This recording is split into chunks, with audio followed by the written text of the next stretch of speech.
Hello teachers, welcome back to help for teachers YouTube channel. दोस्तों, आज हम U-Plus का एक बहुत ही इम्पॉर्टेंट वीडियो लेकर आए हैं, क्योंकि U-Plus पोर्टल में काम करते टाइम हमें बहुत से प्रॉब्लम्स आते हैं और मेनली U-Plus के स्टूडेंट पोर्टल में हमें ज़्यादा प्रॉब्लम्स आते रहते हैं। तो इस प्रॉब्लम को सॉल्व करने और इस काम में आपकी मदद हो, इस मकसद से हम आपको समय समय पर वीडियोस देते रहते हैं और आगे भी देते रहेंगे। और दोस्तों, इस पोर्टल में कई बार हमें ये नहीं पता होता कि कोई पर्टिकुलर इशू किस लेवल पर सॉल्व होगा, इसलिए टीचर्स में एक कन्फ्यूजन क्रिएट होता है। तो इस कन्फ्यूजन को दूर करने के लिए और कौन सा इशू किस लेवल पर सॉल्व कर सकते हैं, उसकी जानकारी के लिए ये वीडियो हमने बनाया है। तो इस वीडियो को पूरा ज़रूर देखिए और अगर ये वीडियो आपको अच्छा लगा तो लाइक करना और दूसरे टीचर्स से शेयर करना ना भूलें। तो चलिए ज़्यादा टाइम न लेते हुए वीडियो को शुरू करते हैं। तो अब मैंने यहाँ पे एक स्कूल का स्टूडेंट पोर्टल के अंदर लॉगिन कर लिया हूँ। आई होप आप सब लोगों का प्रोग्रेशन मॉड्यूल कंप्लीट हो चुका होगा। प्रोग्रेशन मॉड्यूल को फाइनल सबमिट करने के बाद ये यहाँ पे 2024-25 का डैशबोर्ड आपको यहाँ पे शो हो रहा है। अब यहाँ पे और एक इंपॉर्टेंट चीज़ मैं बताना चाहता हूँ। टोटल इनरोलमेंट जो है अब यहाँ पे 92 शो हो रहे हैं। तो आप भी आपका डैशबोर्ड चेक कीजिए। आपके स्कूल के जनरल रजिस्टर में जितने स्टूडेंट हैं आज की डेट में, उतने ही स्टूडेंट यहाँ पे शो होने चाहिए। आपका ये डैशबोर्ड आपके स्कूल के जनरल रजिस्टर से मैच होना चाहिए और उसके लिए प्रोग्रेशन करने के बाद सबसे पहले तो ऐड स्टूडेंट के बटन यहाँ पे दिया हुआ है, इससे हमें क्लास फर्स्ट के स्टूडेंट को ऐड कर लेना है। उसके बाद जो स्टूडेंट दूसरी स्कूल से आपके पास आए हुए हैं उनको यहाँ पे इंपोर्ट कर लेना है और जो आपके पास से चले गए हैं उनको आपको ड्रॉप बॉक्स में डालना है। तो इतने काम अगर आप करेंगे तो आपका भी यहाँ पे जो डैशबोर्ड है वो आपके स्कूल के रजिस्टर के साथ मैच हो जाएगा। और इन सारे टॉपिक पर हमारे चैनल पर वीडियोस अवेलेबल हैं। आप चाहे तो चैनल पर विजिट कर सकते हैं या इस वीडियो के डिस्क्रिप्शन में भी हम उसकी लिंक देंगे, वहाँ से आप वो वीडियोस देख सकते हैं। अब उसके बाद देखते हैं कि कौन सा इशू किस लेवल पर सॉल्व हो सकता है। उसकी जानकारी हमें यहीं पे आपके स्कूल के लॉगिन में ही मिल जाएगी। तो उसको चेक करने के लिए यहाँ पे स्कूल प्रिविलेज एक मॉड्यूल दिया गया है, इस पे हमें क्लिक कर लेना है। उससे पहले हम ये देख लेते हैं कि किस लेवल पर कौन रिस्पॉन्सिबल होता है और किसको यहाँ पे उस लेवल के राइट्स दिए गए हैं। तो सबसे पहले देखते हैं इनिशियल लेवल। इनिशियल लेवल यानी स्कूल लेवल। और स्कूल लेवल का जो रिस्पॉन्सिबल पर्सन होता है वो स्कूल के HM होते हैं।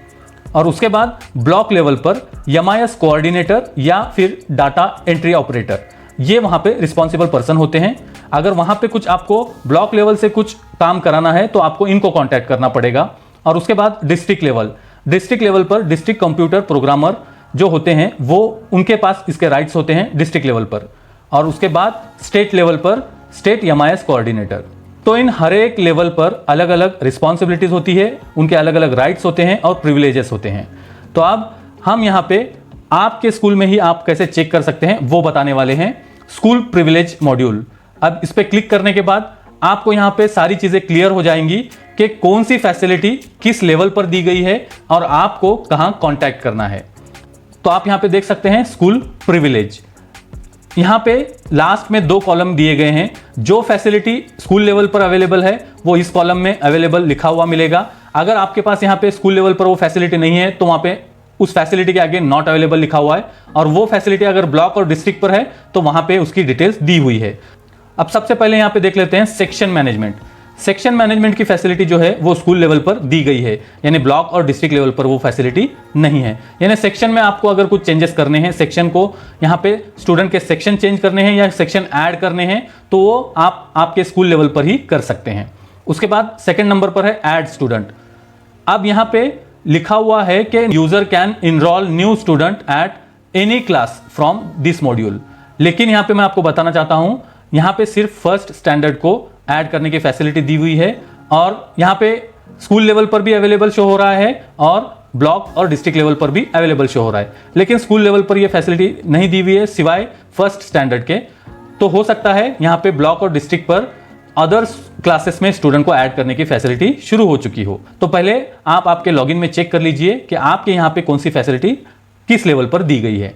उसके बाद स्टूडेंट फॉर्म अपडेट। आप यहाँ पे देख सकते हैं, आप जैसे ही हम किसी स्टूडेंट को ऐड करते हैं, जैसे फर्स्ट स्टैंडर्ड के स्टूडेंट हो या फिर प्रोग्रेशन करने के बाद जो स्टूडेंट नेक्स्ट क्लास में आए हुए हैं उनके सामने यहाँ पे नॉट स्टार्टेड शो हो रहा है, तो उसको यहाँ पे फॉर्म को अपडेट करने के लिए अभी ये फैसिलिटी दोनों ही लेवल पर नहीं है, यानी इसके लिए हमें अभी वेट करना है।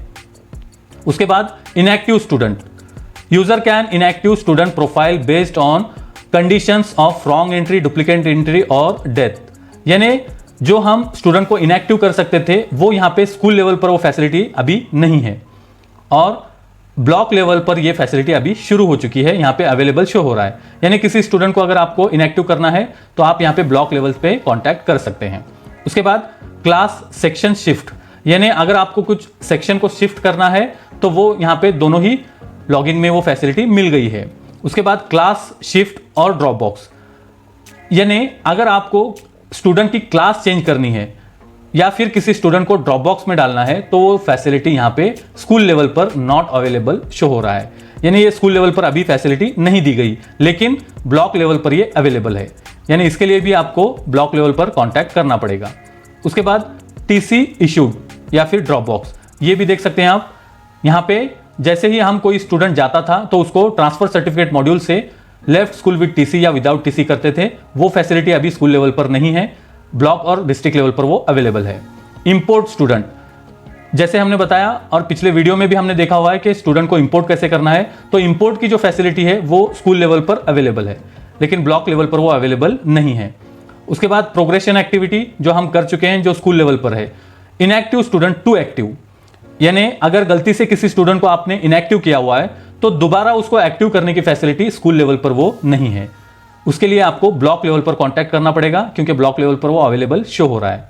उसके बाद स्टूडेंट डेमोग्राफिक चेंजेस, यानी स्टूडेंट के जो स्पेलिंग मिस्टेक्स थी या फिर कुछ चेंजेस करने थे नेम में, तो वो फैसिलिटी यहाँ पे स्कूल लेवल पर नहीं दी गई है, नॉट अवेलेबल है, लेकिन ब्लॉक लेवल पर वो अवेलेबल शो हो रहा है।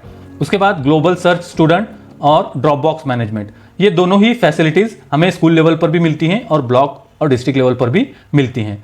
तो इस तरह से आप भी ये आपके स्कूल का लॉगिन कर लीजिए और प्रिविलेज में चेक कीजिए कि आपके स्कूल को कौन कौन सी फैसिलिटी मिली हुई है, और यहाँ पे अभी जो नॉट अवेलेबल शो हो रहा है, हो सकता है कुछ दिनों में वहां पे भी अवेलेबल शो हो और ये काम भी आप स्कूल लेवल पर कर सकें। तो यहाँ पे सिर्फ आपको ये जानकारी देनी थी। तो बहुत सारे टीचर्स के हमें कमेंट्स आ रहे थे कि स्टूडेंट के नेम यहाँ पे चेंज कैसे करने हैं, उसके अलावा यहाँ पे ट्रांसफर सर्टिफिकेट मॉड्यूल में स्टूडेंट को ड्रॉप बॉक्स में नहीं डाल सक रहे हैं, इनएक्टिव नहीं कर पा रहे हैं, तो वो यहाँ पे आप चेक कर लीजिए, आपको यहाँ पे पूरी डिटेल मिल जाएगी कि कौन सी फैसिलिटी अभी स्कूल के लिए शुरू है और कौन सी फैसिलिटी ब्लॉक और डिस्ट्रिक्ट लेवल पर अवेलेबल है। तो इस तरह से आपको इतनी ही जानकारी देनी थी। आई होप ये वीडियो आपको अच्छा लगा होगा। अगर अच्छा लगा तो लाइक करना और शेयर करना ना भूलें, और आगे हमारे वीडियोस को इसी तरह देखते रहने के लिए अगर अभी तक चैनल को सब्सक्राइब नहीं किया है तो जल्दी से सब्सक्राइब कर लीजिए और बेल का बटन दबाकर ऑल नोटिफिकेशन को ऑन कर लीजिए। Thank you for watching.